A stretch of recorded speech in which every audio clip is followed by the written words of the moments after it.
Upgrades.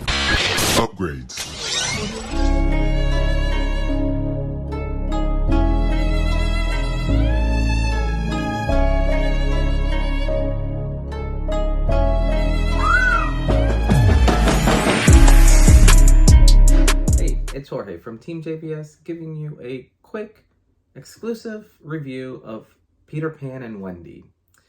This is the new Disney original that's coming out. The synopsis of this is: follow the adventures of a boy who does not want to grow up, and how he recruits three brothers in London, and together they embark on a magical adventure on the enchanted island of Neverland.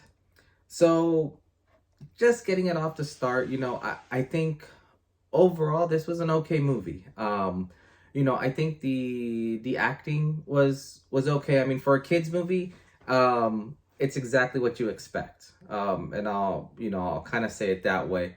There were a lot of, I'm trying to think how to phrase this, liberties taken from your traditional Peter Pan story. And I think this is one of those movies that you kind of try too hard to be a little bit different, but yet you end up being the same as most of them. And there's even some things that they try doing that make zero sense whatsoever, which I thought was interesting, to say the least. Some of the pros on this, though, I will say, is the actress who played Wendy and Peter Pan. I thought they did a really good job. I thought their chemistry and just their story was believable. Jude Law did phenomenal as Captain Hook. Very believable, very, just when you're looking at him, like, you can't tell it's Jude Law, which I love that. But it was just one of those things that, like, he actually played the role very well.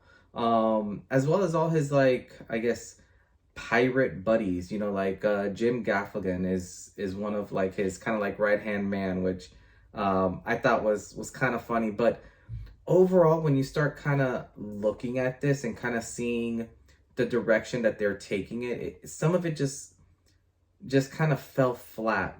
And for example, like, and I'm trying to think how to phrase this without doing any spoilers or anything. There's one character who rides on a horse who you could have removed her from this entire storyline and you wouldn't have been missing anything. And it's interesting because I'm trying to understand, kind of like the points of her character, and something which, is definitely different and something you don't see every day now is, the Lost Boys, which obviously they're called Lost Boys, are not all boys. There's tons of girls involved into it, which is, pretty funny. And they even make like a funny joke about it, in the beginning of it. But you can't help but when you're watching this movie, just kind of feeling like you've seen it already. And feeling like there's nothing really new or nothing, like out of this world that you're like, oh, that's, that's new, that's catching. I do wonder how this will do with children, I guess, this being a Disney movie, obviously it's geared more towards kids. I do wonder how it's going to do with kids, because when you look at kind of right now the films that have come out for children, like Super Mario and other movies like that, this one I'm not sure where it fits in, and how well it will do, period. I think if I had to grade this, actually I'll leave the grading to the end. Let's keep going with some of the stuff that I had issues with. At some parts, this movie, I felt with some of the music and all that, it's almost like if it wanted to be a musical, but didn't at the same time, which I thought was very unique and interesting. It was a very cool take, I will say, some positives here as well. Cool take on the Wendy storyline. And I did appreciate the Peter Pan and Captain Hook, kind of that taxonomy, like understanding their relationship, and it's almost like a Batman and Joker, like you can't have one without the other type of situation. But just seeing the way that that played out was unique and interesting. I will say that was a part of the story that I wish they would have explored more. And I wish they would have dedicated more time to that. I think that would have been the cool kind of spin to it instead of what we kind of got. The Wendy story I thought was done well. I will say, you know, both her brothers that got kind of taken up, you know, with Peter Pan and all that to go see the Never Boys. You know, like that's what you would expect, you know, over there. Like you don't expect anything other than that.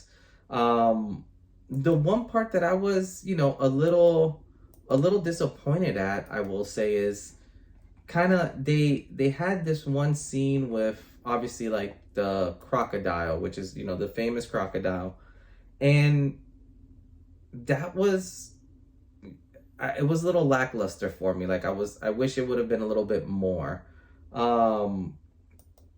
you know, and I guess I'm just gonna call her Pocahontas. Like Pocahontas was in this movie, and it was just confusing.